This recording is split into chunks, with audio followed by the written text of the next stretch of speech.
François Firmin, qui est aussi un entrepreneur en EdTech, cofondateur de Nomade Éducation en 2011.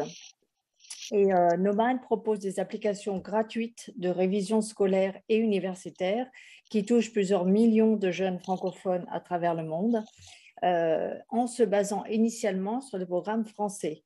L'application Nomad School permet depuis, je crois que c'est depuis 2020, mais peut-être que vous me confirmerez, vous me corrigerez, François, Oui. de réviser les programmes québécois maintenant, du troisième, Oui. quatrième et cinquième niveau du secondaire, puisque vous êtes en train de développer Nomade Éducation au Québec. Vous êtes à Montréal depuis 2019 et vous êtes un serial entrepreneur parce que vous aviez déjà créé Studirama, le salon organisateur de salons pour l'enseignement supérieur en France dès 1990. Voilà.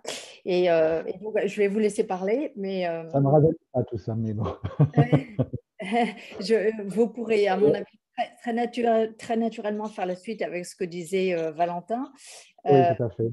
C'est-à-dire, parlez-nous de Nomad School, comment cette application se positionne par rapport à l'enseignement à l'école, peut-être, et puis aussi, comment avez-vous développé des contenus adaptés à un téléphone, puisque c'est par le téléphone que passe Nomad School.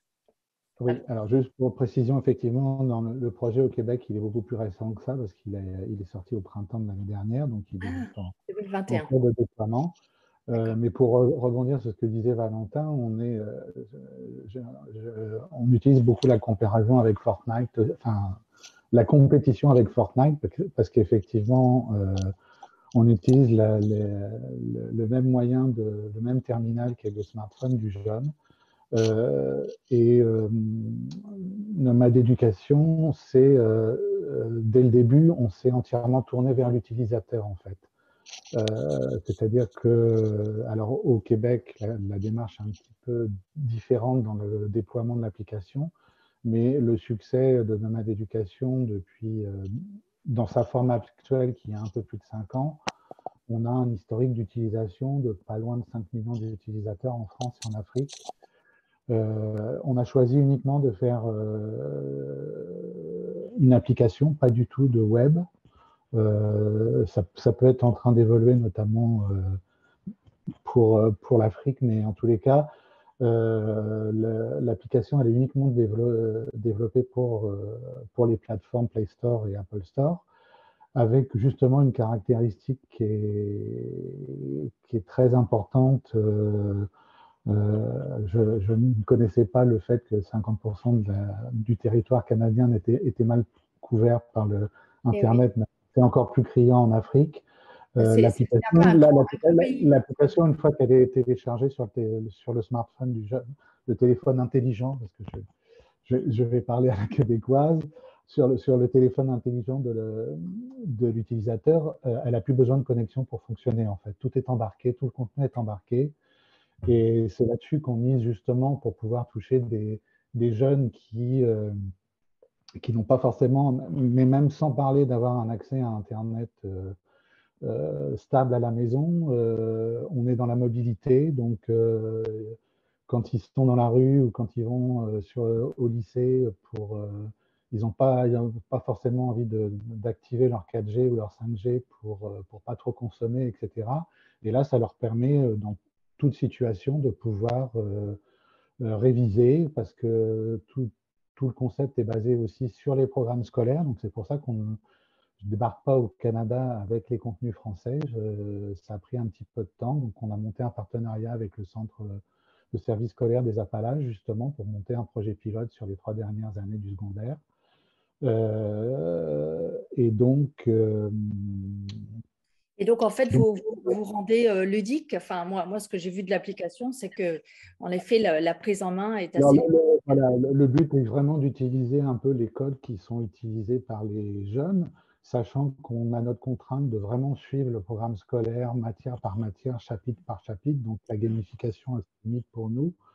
En revanche, je vous l'avais déjà expliqué, Caroline, il y a quelques jours, en fait, on a vraiment pris comme modèle pour toute la démarche, la motivation du jeune dans l'application, des applications de coaching sportif, en fait, je pense, les gens qui ont conçu ces applications ont beaucoup d'expérience pour pouvoir motiver, retenir les gens dans l'application, les faire revenir, etc.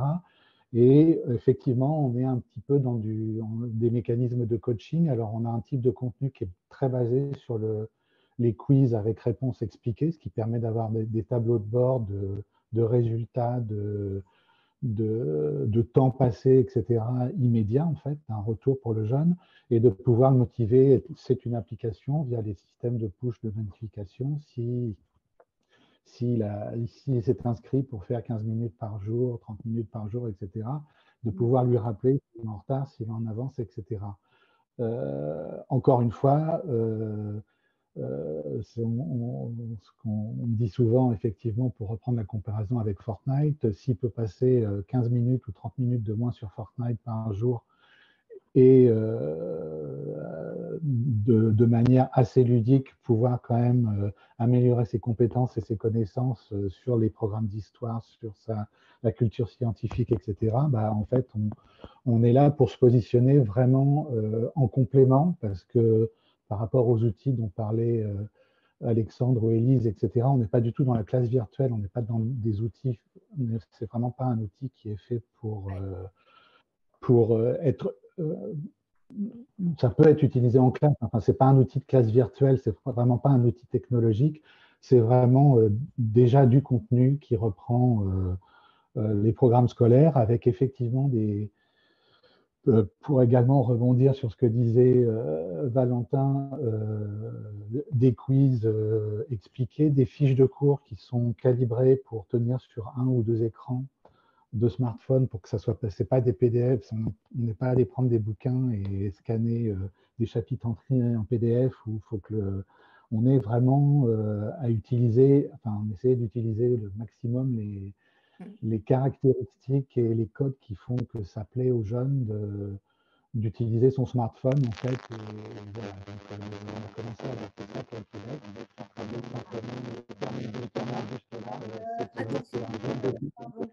Pardon. Ouais, on a fait un petit bruit de fond. François, je ne sais pas si c'était lié au micro ou pas. Pardon.